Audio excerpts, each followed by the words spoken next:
I still remember the sound before everything went dark. Metal screaming, glass exploding, my body flying forward like it weighed nothing. One moment I was driving home, thinking about nothing important, and the next moment my world folded in on itself. Later, I was told my car hit the barrier at full speed and rolled twice. The doctors said it was a miracle I wasn't dead on the spot. My name is Ethan Walker. A few weeks before that night, my life had already changed in a way I never expected. My aunt, Margaret Walker, passed away after a long illness. She never had children of her own, and growing up, she treated me like I was her son. She believed in me when no one else did. When her will was read, I learned she had left me everything. The total came to just over $11 million. I didn't celebrate. I didn't feel lucky. I mostly felt shocked and unprepared. I tried to keep my life normal after that. I didn't buy anything expensive or tell many people. I just wanted time to think. That's why the crash felt so unreal. Lying there in the twisted car, I remember thinking, this can't be how it ends. I remember pain everywhere and the smell of smoke. Then nothing. When I woke up, bright lights burned my eyes. Tubes were everywhere. My chest felt like it was on fire every time I tried to breathe. A doctor told me I had broken ribs, a shattered leg, and internal injuries. He said they weren't sure I would make it through the night, but somehow I did. I drifted in and out, barely aware of who was around me. At some point, voices started to sound clearer. I heard footsteps, quiet talking, and then a woman's voice close to my bed. I forced my eyes open. My vision was blurry, but I could still make out faces. That's when I saw her. She wasn't crying. She wasn't relieved. Her face went stiff, like she had just seen something that ruined her plans. For a brief second, she looked angry. That reaction stayed with me. Even through the pain and the medication, I couldn't shake it. Most people look relieved when someone survives something like that. They smile. They thank God. Her reaction was different. It was quick, but it was real. As the hours passed, I lay there listening to machines beep and watching the ceiling, replaying everything in my mind. The inheritance. The sudden changes in how people treated me. The crash itself. I didn't have proof of anything yet, and I wasn't ready to accuse anyone. But deep down, a thought settled in my chest, heavier than my injuries. That crash didn't feel like bad luck anymore. It felt like a warning. Aunt Margaret was more than family to me. When my parents struggled, she stepped in without hesitation. I spent weekends at her house, did homework at her kitchen table, and learned what stability felt like because of her. She never made a big show of it, but she shaped the person I became. As I grew older, she stayed involved in my life, quietly helping when I needed guidance or support. My half-brother, Caleb Walker, had a very different relationship with her. He was older than me and had always believed the estate would be his one day. He talked about it like it was already promised, even though Margaret never said anything like that out loud. She didn't argue with him, but she also didn't correct him. She kept her plans private. What none of us knew was that she had already made her decision years earlier. She watched how Caleb treated people, how he handled responsibility, and how quickly he felt entitled to things he didn't earn. With me, she saw effort, gratitude, and patience. That's why she chose me, even though she never told me directly. When the will was finally read, the room went silent. I could feel eyes on me, heavy and sharp. Caleb didn't say a word. His jaw tightened, and his face drained of color. He forced a polite nod and left early without looking back. From that day on, everything between us changed. At first, it was small things. He stopped returning my calls. Family dinners became uncomfortable, filled with short answers and forced smiles. When we were alone, he barely spoke to me at all. The warmth we once had, thin as it was, disappeared completely. I tried to talk to him. I told him I never asked for the money and that I didn't want it to tear the family apart. He listened without reacting, then said it wasn't my fault, but his eyes said something else. There was anger there, quiet but steady, like something waiting to explode. The inheritance didn't just change my financial future. It changed how people saw me. Some became distant. Others became suddenly interested. But Caleb's shift was the hardest to accept. I had hoped we could move past it, but the space between us only grew wider. Every time I thought things were settling down, I felt that tension again. Conversations felt careful, like one wrong word could cause damage. I started to realize that money doesn't just reveal character, it magnifies it. And in Caleb, it brought out something dark and unresolved. I didn't know then how far that bitterness would go. I only knew that the bond we shared was breaking, piece by piece, and that nothing I said seemed able to stop it. Not long after the tension between Caleb and me became impossible to ignore, he announced he was getting married. Her name was Vanessa Cole. He brought her to a small family gathering and introduced her with a proud smile that felt forced. She was well-dressed, confident, and very aware of the attention she drew. At first, she was polite, almost overly so. From the moment we met, I felt something was off. Vanessa watched people closely, especially when money or plans were mentioned. When she spoke to me, her tone was friendly, but her eyes were always searching, like she was measuring something. I told myself I was being unfair and that first impressions can be wrong. After the wedding, her interest in my life grew quickly. She asked where I was living, how I planned to manage my finances, and whether I had professional advisors. These weren't questions you ask out of concern. They felt calculated. Still, I answered vaguely and tried to steer conversations in another direction. One evening, while we were sitting together after dinner, she casually brought up wills. She laughed and said it was smart to plan ahead, especially after everything I'd been through. Then she asked if I had already written one and who would benefit if something happened to me. The question landed hard. I smiled politely and changed the subject, but my chest felt tight. Another time, she mentioned insurance. She asked if my policies covered accidents and if they were recent. She acted like it was normal conversation, like she was just being practical. Caleb stayed quiet during these moments, letting her speak while he stared at his phone or looked away. Despite all this, I kept my concerns to myself. I didn't want to create more problems in the family. I told myself that maybe she was just curious or poorly socialized. I convinced myself that peace was more important than confrontation. But every visit with them felt heavier. The energy in the room shifted when Vanessa entered. Laughter felt forced.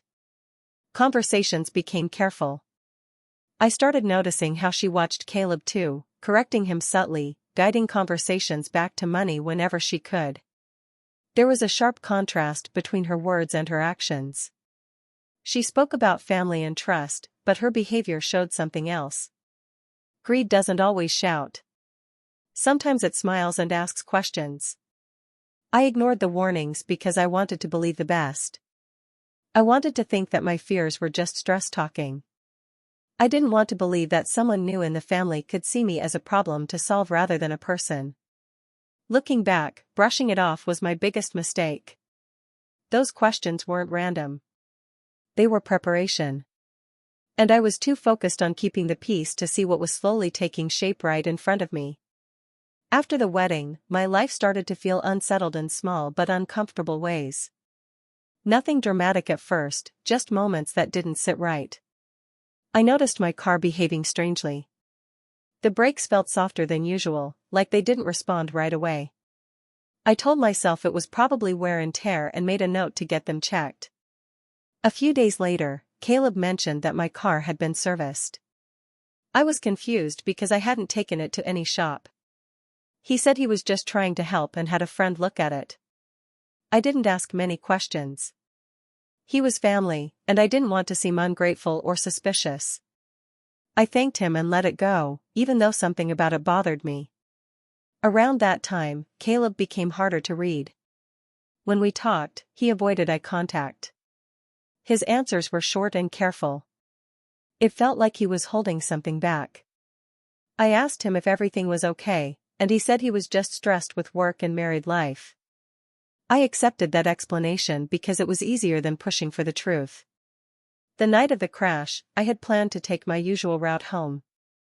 Vanessa suggested a different highway, saying traffic was lighter there. She sounded confident, almost insistent. I remember hesitating for a moment, then agreeing. I had no reason to argue, and I wanted to get home quickly. As I drove, that uneasy feeling returned. The road was darker and less familiar. When I pressed the brakes to slow down, the car didn't respond the way it should have. Panic rushed through me. Everything after that happened too fast to understand. Lying in the hospital later, memories replayed themselves without mercy. The strange brake issue. The unexpected car service.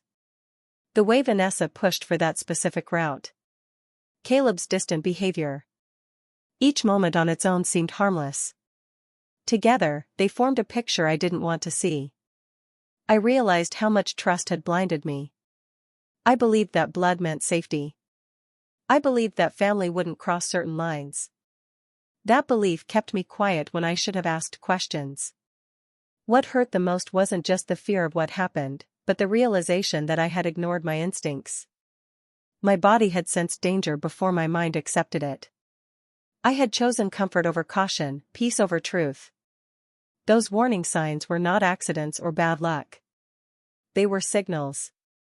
And by the time I understood them, it was already too late to go back and change anything. When I finally woke up fully, the pain was unbearable. Every breath felt sharp, like my chest was cracking from the inside. I couldn't move my legs, and my arms felt weak and heavy. Machines surrounded me, each one making soft, steady sounds. For a moment, I thought I was still dreaming. Then the pain reminded me I was alive.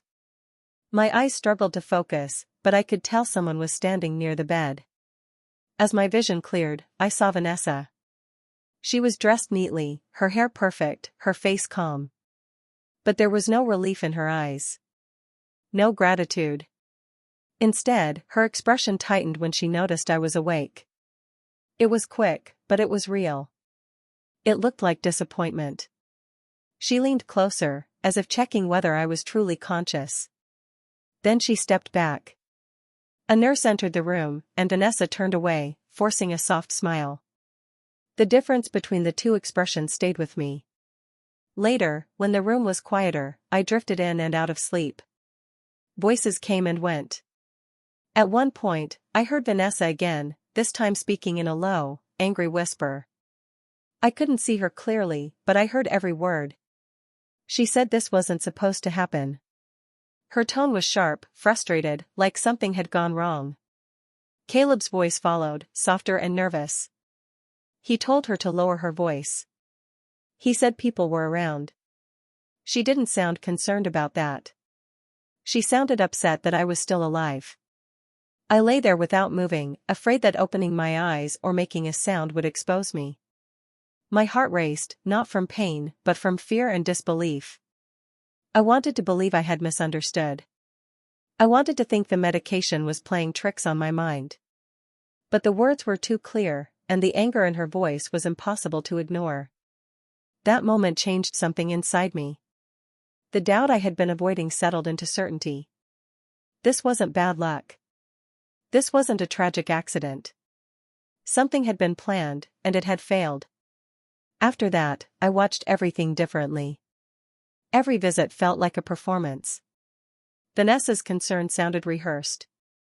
Caleb avoided long conversations, standing stiffly by the bed, unable to meet my eyes. Their presence no longer comforted me. It made my skin crawl. I stayed quiet. I didn't accuse or confront anyone. I needed time to think, to understand how deep this went. But one thing was clear. I was no longer just a victim of a crash. I was a survivor of betrayal. As I stared at the ceiling that night, surrounded by the steady hum of machines, I made a decision. If they thought I was weak and unaware, I would let them believe it. Because from that moment on, I wasn't just focused on healing my body. I was preparing to uncover the truth. Recovery was slow, and my days blended together. Pain medicine dulled my body, but my mind stayed alert. I listened more than I spoke. Nurses came and went, adjusting tubes and checking charts. Most of them treated me kindly, like someone who had been given a second chance at life. One afternoon, a nurse lingered longer than usual. She spoke carefully, like she wasn't sure how much she should say. While checking my vitals, she mentioned that the police had asked about my injuries. Then she lowered her voice and said something that made my stomach turn. She told me the damage to my car didn't match a normal accident. The brake line had been cut. She quickly changed the subject, but the word stayed with me. Cut. Not worn out. Not broken by impact. Cut. That single word confirmed the fear I had been pushing away.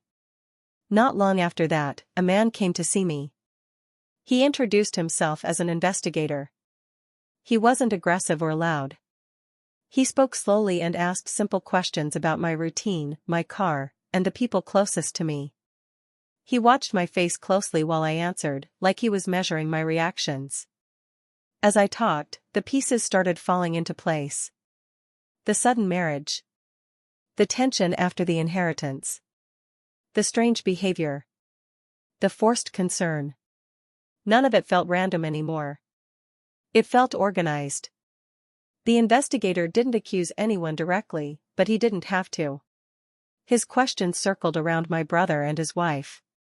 He asked who had access to my car. He asked who knew my schedule. Each answer I gave tightened the knot in my chest. When he left, I stared at the wall for a long time. My body felt heavy, not from pain this time, but from the weight of realization. I didn't want to accept what my thoughts were telling me. The idea that my own brother could be involved felt impossible. But logic doesn't care about feelings. The truth doesn't soften itself to protect you. The inheritance gave motive. The rushed marriage gave pressure. The staged concern gave cover. I replayed every interaction with Caleb in my mind. His silence. His distance. His failure to defend me. It all pointed in one direction. Whether he planned it himself or allowed it to happen, the result was the same. He had chosen money over blood. That realization broke something inside me. Not loudly. Quietly. The kind of break that changes how you see the world. I understood then that survival wasn't enough. If I wanted peace, I needed the truth, no matter how painful it was. From that moment on, I stopped seeing myself as a passive patient. I was part of an investigation now. And I knew that whatever came next would destroy the last pieces of the family I thought I had. Once the truth began to take shape in my mind, I knew I couldn't react emotionally. Anger would only expose me. Fear would make me careless. So I did the opposite. I became exactly what they expected me to be. When Caleb and Vanessa visited, I acted confused and tired. I asked the same questions more than once. I thanked them for being there and spoke about how lucky I felt to be alive. I told them I didn't want any conflict in the family and that I just wanted things to go back to normal. Vanessa's shoulders relaxed when she heard that. Caleb started talking more, as if the danger had passed. I let them believe I was weak. I let them believe I depended on them. That illusion gave me space. Behind the scenes, I worked quietly. From my hospital bed, I contacted my lawyer and a financial advisor I trusted. I didn't explain everything. I didn't need to. I told them I wanted to protect my estate and make changes immediately. Beneficiaries were updated. Access was restricted. No one but me had control anymore. I also cooperated fully with the investigation. When officers asked questions, I answered honestly but calmly. I didn't point fingers. I didn't make accusations. I let facts speak for themselves. Every detail was documented. Every timeline was recorded. Caleb and Vanessa had no idea. They continued their act, bringing flowers, asking nurses questions, pretending to care.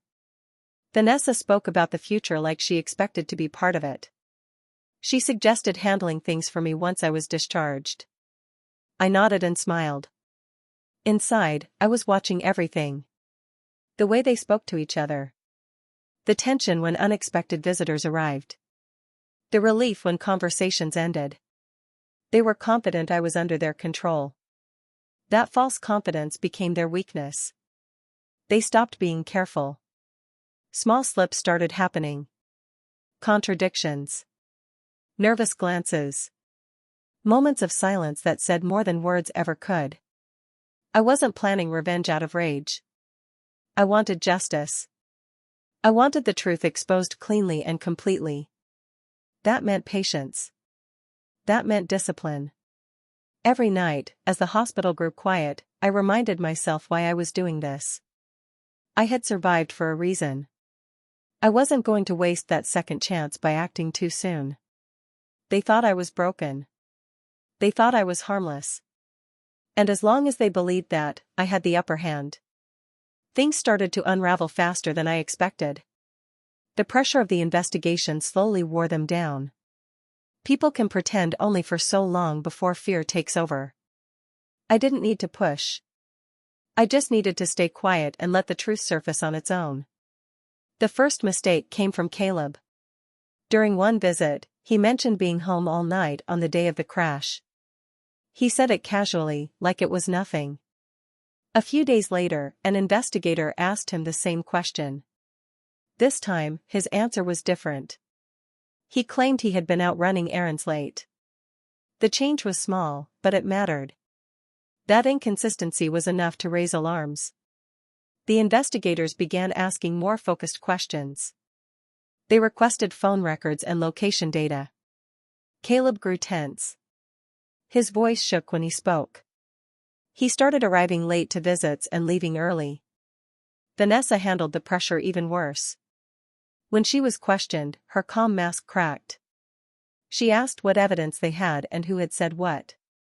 Her questions came too fast, too defensive. She wasn't concerned about the truth coming out. She was afraid of being caught.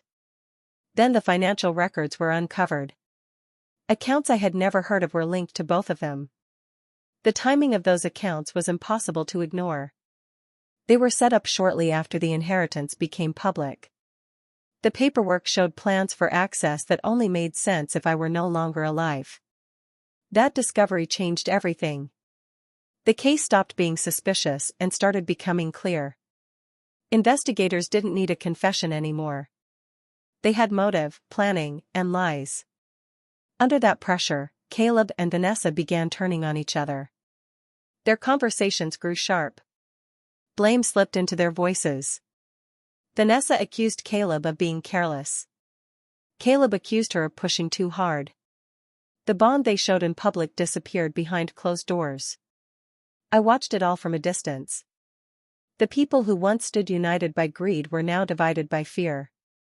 The thing they trusted most, each other, was collapsing. It was painful to see, even after everything. Caleb wasn't just a suspect. He was my brother. But that pain was no longer enough to protect him. The trap had closed. Not because I forced it, but because lies always collapse under their own weight. All I had to do was survive long enough to see it happen. The meeting was arranged quietly. No raised voices. No warnings. Just the three of us in a small room, away from the noise of the hospital. I wanted to see their faces when there was nowhere left to hide. They walked in together, but they didn't sit close. The distance between them said more than words. I stayed calm, even though my hands were shaking inside. I placed the documents on the table one by one. Phone records. Location details. Financial papers. I didn't accuse. I didn't shout. I let silence do the work. Vanessa's eyes scanned the pages quickly. Her face tightened, then flushed red. She pushed her chair back hard and stood up. Her voice rose as she started blaming Caleb. She said he had promised everything would be handled cleanly. She said this wasn't how it was supposed to end. The anger poured out of her without control. Caleb didn't respond right away. He stared at the table, his shoulders slumped. When he finally spoke, his voice was low and broken. He said he never meant for things to go that far. He said he thought it would just look like an accident. He said he felt trapped and didn't know how to stop it once it started. Hearing those words hurt more than the crash ever did. Not because I was surprised, but because they confirmed what I had feared. My own brother had crossed a line he could never step back from. Vanessa kept shouting, pacing the room, pointing at Caleb like he was the only one at fault. She didn't deny the plan. She didn't deny the money. She was only angry that it failed. That was when the door opened. The authorities stepped in, calm and professional. They had been waiting. Everything had been recorded. There was nothing left to explain away. Caleb didn't resist. He looked relieved, like the weight he had been carrying was finally being taken from him. Vanessa tried to argue, then tried to cry. Neither worked. As they were led away, I stayed seated. I didn't feel victorious. I felt empty. Betrayal doesn't bring satisfaction. It brings clarity. In that moment, any doubt I had was gone. The truth was out in the open. The people I once trusted had chosen greed over family. And there was no undoing that choice. After everything was over, life didn't suddenly feel easy. The crash, the lies, the betrayal, it all left marks I couldn't see but felt every day. Caleb faced the consequences of his actions. The authorities made sure he couldn't cause harm again. Vanessa vanished from my life completely. No calls. No visits. No explanations. Just gone. And for the first time in months, I felt a small measure of relief. Surviving the crash was one thing, but surviving the betrayal was something else entirely. I had learned the hard way that not everyone who smiles at you has good intentions. Not everyone who claims to care will act in your interest. That truth was painful, but it was also freeing. I could finally see people for who they really were. I decided I couldn't stay in the same city. Every street, every corner reminded me of what happened. I sold my home and moved far away, choosing a place where I could rebuild without constant reminders. I surrounded myself with people I trusted, friends who had never been interested in my inheritance, and colleagues who respected me for who I was rather than what I had. I focused on my health first. Months of therapy and care helped me walk properly again, and I worked to restore my confidence. Each day I felt stronger, not because the past had disappeared, but because I refused to let it define me.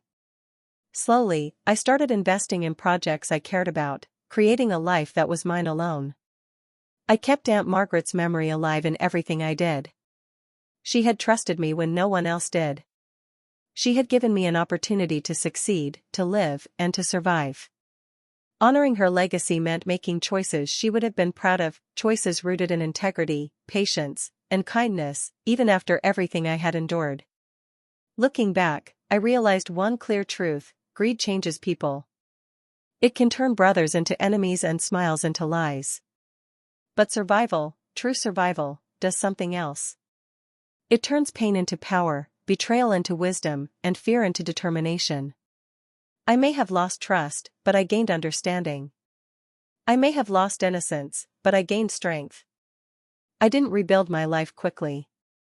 I rebuilt it carefully. And every day, I reminded myself that the world can be cruel, but it can also be navigated with care and awareness. I had survived the crash, I had survived betrayal, and I had survived myself. In the end, I understood that money and greed are fragile. They can break families and expose dark intentions. But life, resilience, and the ability to keep moving forward are stronger than anything money can buy.